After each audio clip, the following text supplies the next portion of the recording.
Bueno, sonando ya los Beatles, pues esto nos indica de que ya estamos en viernes de micro de sociedad, de política, economía. No sé si, bueno, ¿qué tenemos para esta semana, Graciela? ¿Qué tal? Buenos días. Hola, buen día Laura, buen día a toda la audiencia. Y ahora teleaudiencia. Teleaudiencia también, exactamente. En las redes estamos sumando semana tras semana, bueno, este micro también para que la gente lo pueda recibir a través de Facebook, también a través de Instagram. Y por supuesto, bueno, buscarnos como siempre a través de www.radiocentro1035.com.ar. Desde el canal de YouTube están todos los videitos. En estos últimos tiempos nos hemos ido también digitalizando, sí, para llegar creciendo en ese sentido, ¿no? Exactamente. Y bueno, está bien que lo recuerde porque hay veces que cuesta sintonizar, porque no está muy, Sí. digamos, ducho con este tema de las radios y sus frecuencias. Así es. Por ahí me preguntan. Bárbaro, ¿no? Y van a estar, tratamos de que todas las semanas estén cargados, si no es en el mismo día de hoy, por ahí durante el fin de semana o para el lunes o martes, ya vamos actualizando y están todos los micros semana tras semana. Lo vamos a compartir también con Graciela a través de su Facebook para que eso también los tenga y sus seguidores también puedan participar. A lo mejor aparecen también algunas preguntas, vamos interactuando un poco también con la gente. Sí, difundir, que es la misión nuestra, ¿no? Así es. ¿Qué tenemos en esta semana? ¿Qué es lo que más o menos marcado como eje? Sí, hay tres temas que me parece que resaltan de lo que hemos estado viviendo. Ajá. Por un lado, el tratamiento de la ley de emergencia alimentaria, que, digamos, tuvo ya la sanción en la Cámara Alta, en el Senado. Sí. Por otro lado, ahora finalizando la semana, en virtud de que en Europa un país, Austria, rechazó el acuerdo entre el Mercosur y la Unión Europea, se ha difundido esto de que fracasaría este acuerdo.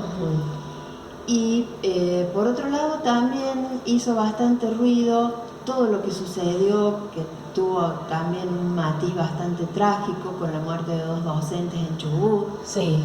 Y que, bueno, paralelamente a todos, digamos, estos reclamos docentes con esta tragedia, se conocía que los integrantes del gobierno, a la cabeza del gobernador, que acaban, digamos, hace pocos días han sido reelectos, se aumentaban un 100% aproximadamente los sueldos. Bien. Entonces, son acontecimientos que creo que quien tiene más tiempo de asimilarlos, producirlos internamente, por ahí no sufre un gran impacto, pero creo que escuchar así cuestiones tan graves y no poder de ningún modo llegar a digerirlas, digamos, y a canalizarlas, nos va creando una serie de agotamiento, ¿no? Está bueno aclarar esto de que el aumento que se dan los miembros de hoy del nuevo gabinete, ¿no? O sea, un nuevo equipo de gobierno en Chubut, ¿por qué? Porque por ahí también escuchamos de que estos aumentos descabellados que había dado el sur como una propuesta de campaña y que después, bueno, no podía cumplir, y que es como que presenta otra cara de la administración, ¿no? O sea, como irresponsable, como que todo fue una promesa de campaña. Y bueno, vemos que para algunos el dinero está, porque para el aumento de los funcionarios y demás está, pero para responder en este caso a lo que son necesidades de salario, como lo estamos viendo, que no solamente hoy vamos a hablar del reflejo de Chubut, sino que a tono también hemos visto la solidaridad de distintos gremios, donde aquí en Córdoba, además de solidarizarse con esta situación de Chubut, se marca en los puntos la cláusula gatillo para que se siga manteniendo y sosteniendo en este 2019, que se siga cumpliendo, que no sé si está con atrasos, pero que están generando una alerta, porque bueno, ya hablamos de una inflación bastante elevada también en nuestra provincia y en lo que va a ser el año en la media nacional, ¿no? Sí, lo que vos estás remarcando, digamos, es un poco el síntoma de una situación más grave, o sea, es tanto el desfasaje, el desajuste que se ha dado a lo largo de este año, que es como un embudo, ¿no es cierto? Se han venido acumulando, por un lado, precios que tuvieron una escalada terrible, incontrolada, porque jamás hubo un intento de controlar los incrementos en bienes y servicios que afectan directamente a la inflación. Sí. O sea, se disparó la inflación paralelamente al incremento de estos precios. Y por otro lado, por más que se hayan logrado acuerdos, aquí en Córdoba se lograron buenos acuerdos con la cláusula gatillo, pero nunca se alcanza a recomponer. Entonces, cuando te llegó el acuerdo, ya los precios han subido mucho más. Y esto en forma acumulada durante 3 años hace que la situación sea más grave. Entonces, yo un poco estos 3 temas que te marqué, el del acuerdo con la Unión Europea por un lado, el tema de los incrementos en el sueldo del gobierno en Chubut y la emergencia alimentaria, los quería tratar desde una óptica, digamos, desde una mirada que yo le pondría como título los contrastes en la Argentina, ¿no? O contradicciones, porque Argentina es un país de muchos contrastes, desde lo geográfico, desde la población, desde nuestra forma de vida, tenemos contrastes. Es un país grande, con mucha diversidad y lleva a esa característica de contraste. Pero yo creo que estos 3 acontecimientos que se dieron esta semana marcan contradicciones.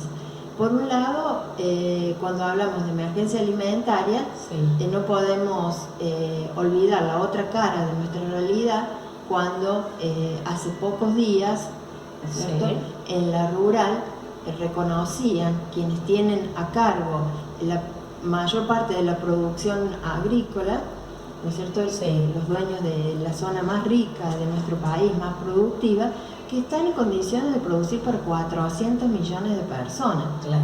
También nuestro presidente viajó a Japón vendiendo carne y diciendo que podemos ser el mercado del mundo por la producción. Y resulta que ahora estamos tratando la ley de emergencia alimentaria porque tenemos un 40% de la población en situación de pobreza y dentro de ellos la mayoría que no puede alimentarse como corresponde, ¿no es cierto? En el caso de los chicos necesitan nutrientes y necesitan una determinada alimentación necesaria para crecer correctamente. Entonces, ¿cómo vivimos esto los ciudadanos? ¿Cómo lo interpretamos? ¿Qué pasa en el medio entre tener la posibilidad de alimentar a 400 millones de personas y estar tratando la ley de emergencia alimentaria? O sea, el Congreso de la Nación, todos nuestros representantes, 2 semanas tratando este tema.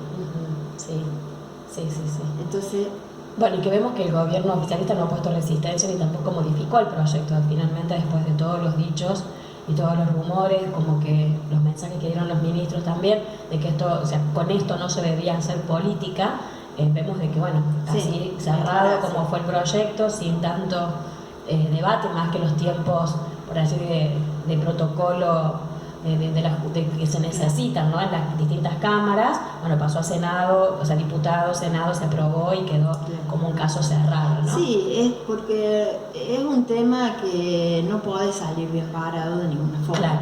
Porque si no lo reconoces, la situación se agrava y corres el riesgo de un estallido social. Entonces es necesario, algunos decían, para establecer una paz social, para asegurar la paz social.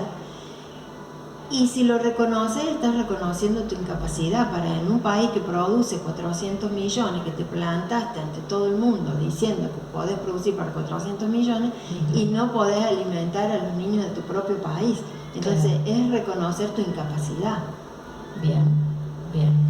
Entonces, bueno, esto es un tema largo en donde realmente ahí vemos lo perverso de esta forma de gobierno, en donde estando todos los recursos a disposición, nuestros niños y la población más débil no pueden disponer de ellos para una alimentación correcta, ¿no? Entonces ahí ves la desidia y lo perverso de este gobierno y de otros gobiernos, porque no es la primera vez que vivimos esto, ¿no? Es una constante en nuestra historia. Sí, Graciela, cuando hablabas de aumento, yo no sé si tomó tanta repercusión porque no lo he leído en tantos medios, pero me llegó de algunos, no recuerdo la fuente en este momento, pero bueno, el nuevo ministro de Hacienda, Lacunza, a sus asesores hoy también les aumentó el sueldo, están cobrando por encima de 200.000 pesos los asesores de y seguramente no les alcanza para nada. Claro. Porque vemos cómo viven y no podés vivir con 200.000 pesos.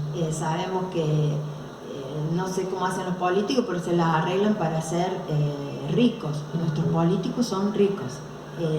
El puesto, digamos, los cargos políticos hacen que esa sea una clase rica. Exactamente.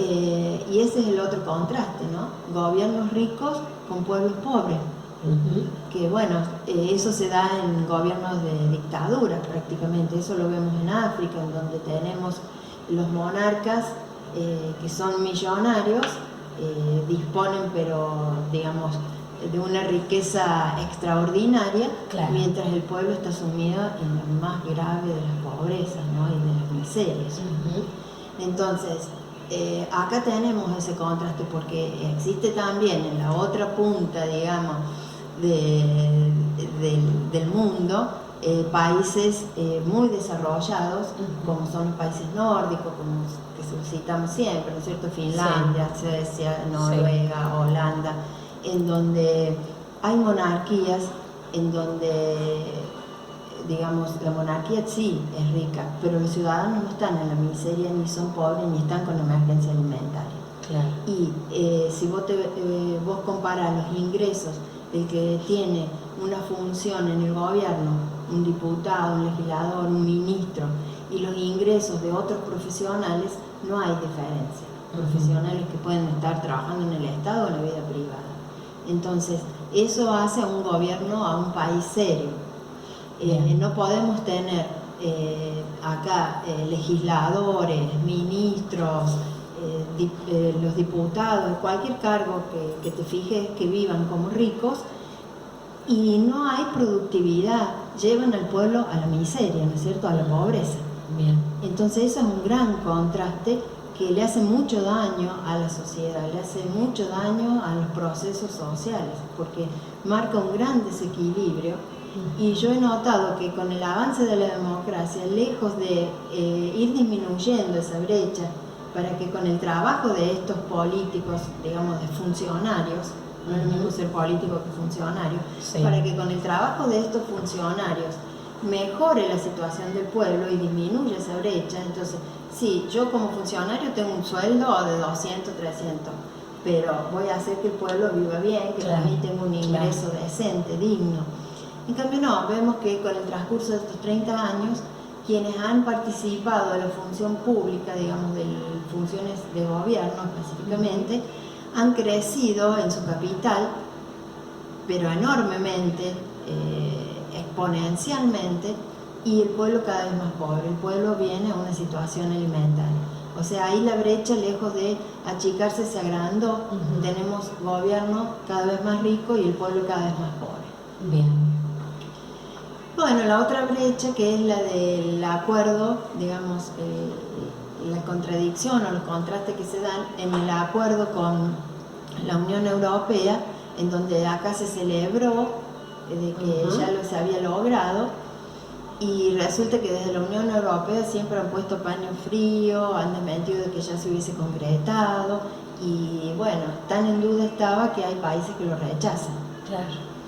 Lo mismo lo hizo Francia, porque tuvo una disputa, digamos, un conflicto menor, si se quiere, no fue muy grave, pero en la diplomacia se cuenta, con Brasil, y que también ven que Brasil no ha cuidado el Amazonas, no ha cuidado esa región, el pulmón del mundo. Entonces querían también en ese momento interrumpir este acuerdo o este proceso por llegar al acuerdo. Acá hay un contraste detrás de este acuerdo que tiene que ver con el proteccionismo. Ajá. El libre cambio por un lado, sí, en lo comercial, y el proteccionismo por otro lado, que nuestro país a lo largo de la historia ha fluctuado también en esas posiciones. Y bueno, sabemos que en el mundo hay una lucha por el mercado, desde la revolución industrial, que en los países, principalmente los países que poseen industria, quieren mantener su desarrollo industrial, mantener el ritmo de su crecimiento, luchan por los mercados en el mundo. Claro. Luchar por el mercado es decir, mantener clientes en el mundo. Y bueno, en ese sentido, hay países que, para no perjudicar su propia industria, cierran la frontera a los productos de afuera. Bien. Porque, bueno, desde que Adam Smith publicó La riqueza de las naciones, que se sabe que un país tiene que producir y vender mucho y no comprar mucho, es decir, claro, vos tenés que incrementar tus exportaciones y disminuir las importaciones. Y en eso está en una puja que se da en lo que es el mercado internacional y que ha ido creciendo cada vez más, tanto que se habla de la guerra entre China y Estados Unidos, porque Estados Unidos es, digamos, sigue siendo el principal país productor, exportador en muchos rubros, y China se ha ido, digamos, posicionando como el principal vendedor, ha logrado, digamos, la injerencia en mercados, pero impensado, ¿no? Claro, ha superado a muchos mercados y logra imponer sus productos. Entonces todo el mundo le teme a China, y en el caso de Estados Unidos están en una guerra comercial. Ahora, la Argentina a través de la historia ha fluctuado, por ahí hay posiciones proteccionistas y por ahí tenemos posiciones que abren totalmente las puertas de nuestro país y dejan entrar cualquier cosa. Hemos hablado aquí cómo Belgrano hablaba de proteger nuestros productos en su momento. Rosas también, por un lado, atraía al comercio internacional, que vengan naves al puerto a comerciar, pero siempre protegiendo a nuestros productos. Bien. ¿Qué pasa? Si no proteges a tus industrias, las industrias mueren. Claro. Si vos, en vez de comprar la producción nacional, la producción local, compras afuera, esa industria se va debilitando, va desapareciendo, porque justamente el consumo es lo que aumenta la producción. Claro. Son dos caras de la misma moneda. Y bueno, nuestras industrias en este momento han sido muy atacadas. Sí. O sea, hay que tener una posición, no podés cerrarte el mundo, ser proteccionista en forma absoluta, ni tampoco abrirte y que entren todos los productos que quieran. Bien. Entonces, cuando se da un acuerdo, que en realidad nunca se difunde lo suficiente, por decirte que no se conoce el contenido de estos acuerdos, uno duda de qué va a pasar, cuán beneficiosos pueden ser realmente. Bien. Lo que habría que lograr, que es lo que hacen, digamos, los países que crecen, los países que tienen un plan de desarrollo y se encaminan hacia ello, es establecer metas, pautas de crecimiento y cómo te vas abriendo al mundo. Porque ya hemos comentado que las principales potencias, como vemos China, como Estados Unidos, como también Europa, primero han crecido internamente, han sido aislacionistas en cuestiones de relacionarse con el mercado internacional, crecieron, y cuando estuvieron fuertes y estuvieron seguras de que podían abrir las puertas de su país a determinados productos, lo hicieron. Claro. Pero acá no llegamos a ponernos de acuerdo, y por ahí no permitimos que salgan nuestras carnes, y perjudicamos a lo mejor mercados que ya se habían conquistado. Claro. Y después abrimos las puertas, pero ¿qué pasa? Abrimos las puertas y entran carne de afuera y compramos carne y no vendemos las nuestras. Entonces nos perjudica tanto que esté cerrado como que esté abierto.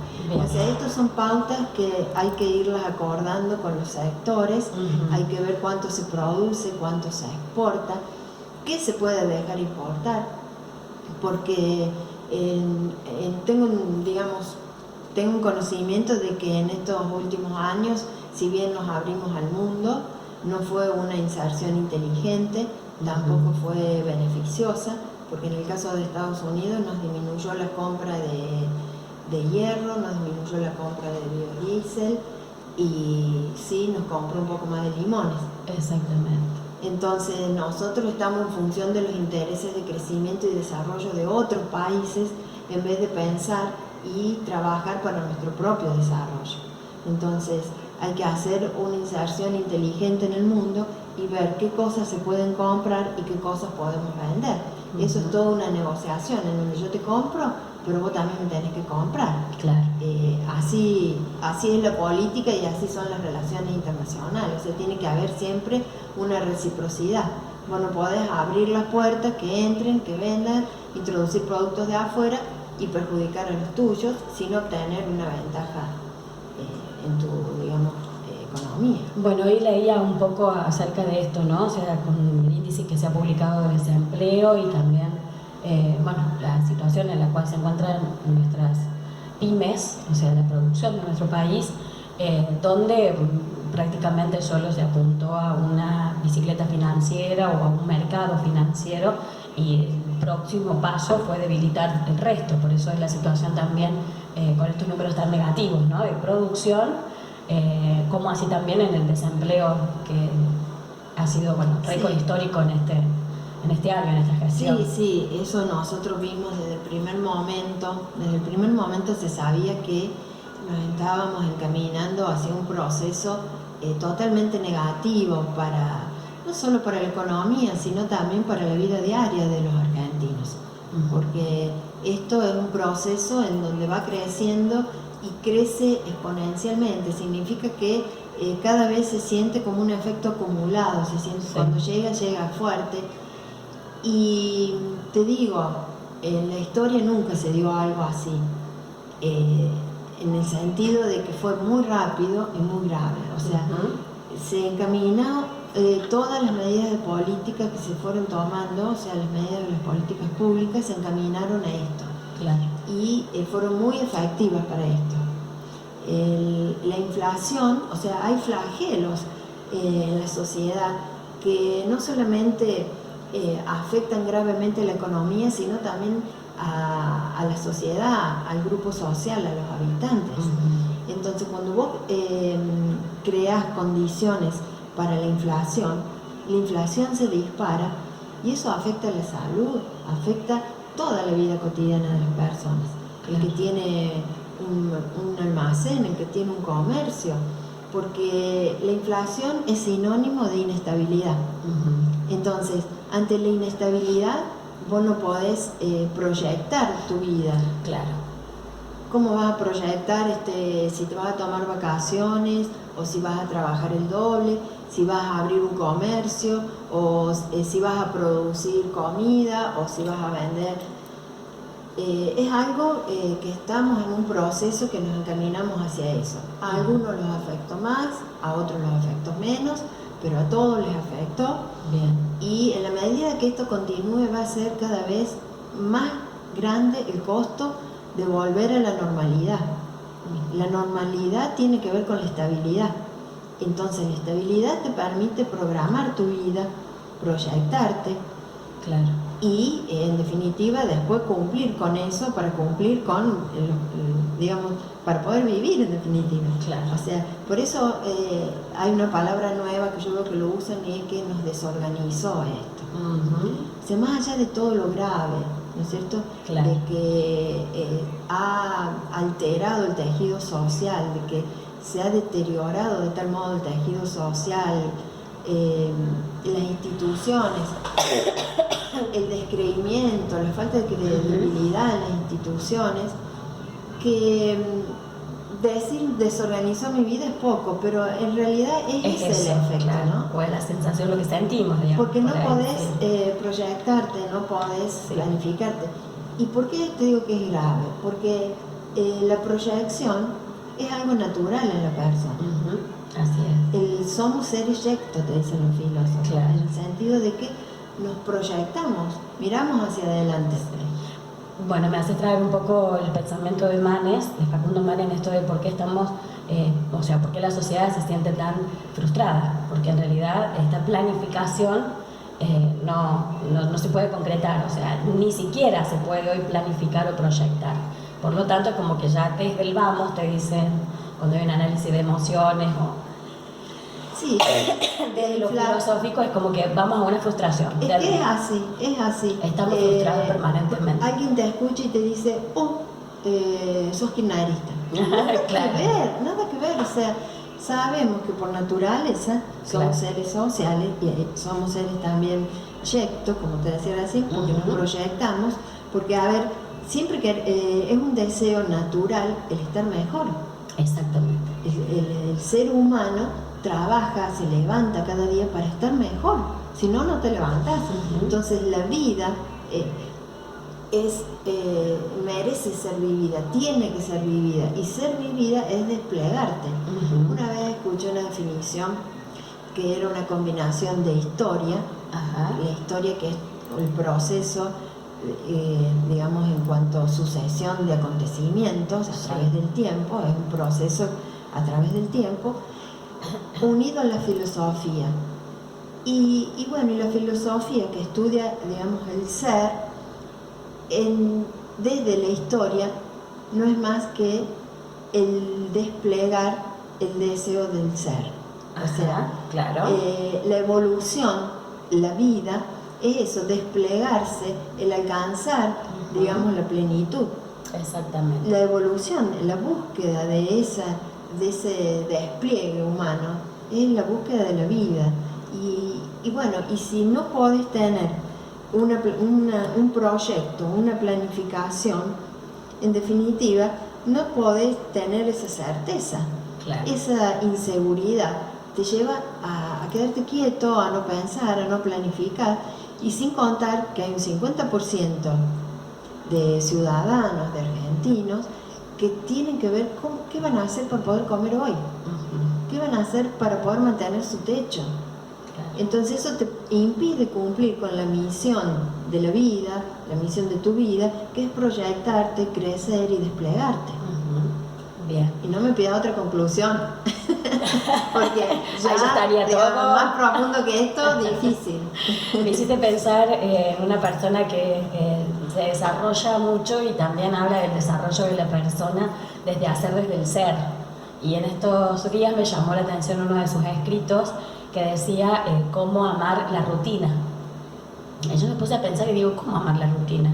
Si siempre nos enseñaron a que algunos estereotipos había que romperlos, como que hacer siempre lo mismo o ser cíclicos es como que nos va programando, o sea, como sin sorpresas, sin emociones. Hay personas que necesitan las rutinas. Bueno, y ella creo que por ese lado, por ese camino iba en esto de decir, qué lindo volver, digamos, como a sentir esto de que el mate es tan rico, pero realmente desde el sentirnos seguros, tal vez la seguridad, la estabilidad, algo que no nos está pasando muy a menudo, claro. muy seguido. Yo lo que veo es que la sociedad no reacciona.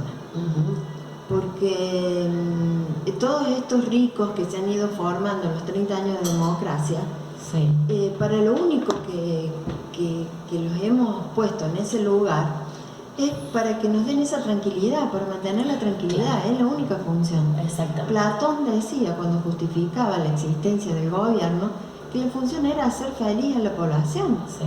Porque infelices nos hacemos solos. Exactamente. Entonces, justamente tiene que haber alguien que entre el poderoso y el pobre, porque esta es una realidad humana, en todos los espacios, desde que se empezaron a ocupar los espacios de la Tierra, en el planeta, desde el hombre prehistórico, se lucha por los recursos y tenés el fuerte y tenés el débil. Así es. Entonces, en la medida en que progresó la sociedad, se dieron cuenta que era necesario un árbitro entre el poderoso y el débil. Así es. ¿Para qué? Para que hubiera un mínimo de tranquilidad, un mínimo de vida, un mínimo que garantice que la vida sea vivida. Y es así que con las leyes se puso en algún momento el principio de que nadie tenía derecho a matarte, o sea que claro, es el primer artículo, y que sí. Esto no es que se logró allá en la prehistoria, esto se logró en 1789 con la Revolución Francesa, en donde, ¿por qué vos me vas a quitar la vida? Y bueno, hay distintas formas de quitarte la vida, en definitiva, hay distintas formas de matarte de a poco. Esto es muy grave. Por suerte, no todos estudian estos temas, entonces no se dan tanto cuenta, no sufren tanto. Claro. Quizás hay también quien dijo que conocer mucho te termina haciendo un poco infeliz porque te das cuenta de la gravedad de esto. Así es. Pero tenemos que dejar un poco el celular, o si usamos el celular lo usemos inteligentemente, para revertir estas tendencias, porque es como que les estamos facilitando mucho a estas corrientes que son mundiales, que se quieren apropiar de los recursos, apropiar del bienestar a costa de otros. El gobierno ha sido instituido, ha sido creado para asegurar, para garantizar que lo que tiene que ver con la salud, lo que tiene que ver con la educación, lo que tiene que ver con la alimentación, se ocupan otros. Claro. Todos los días son ellos los que se tienen que levantar y ver cómo van a hacer que nosotros estemos tranquilos. Bien. Lejos de lo que promueve, digamos, ese individualismo que promueve el liberalismo, de que si vos no tenés el suficiente esfuerzo para hoy procurarte lo tuyo, y bueno, jódete. Así es. Eso es cierto hasta cierta medida, o sea, porque estamos en una sociedad civilizada, con leyes, ¿no es cierto? Con reglas a las que tenemos que cumplir. Bien. A mí, para, digamos, obtener mi propio sustento, voy a tener un trabajo que tiene unas horas, o sea, ha sido todo a través de los tiempos reglado por las distintas sociedades. Pero cuando desde el gobierno, que es el principal, digamos, responsable de enmarcar todo eso, de asegurarse de que haya producción, para que vos vayas a tu trabajo cada día, ¿cierto? Asegurarse de que haya un marco en donde la industria tiene salida al mundo, para que vos tengas trabajo de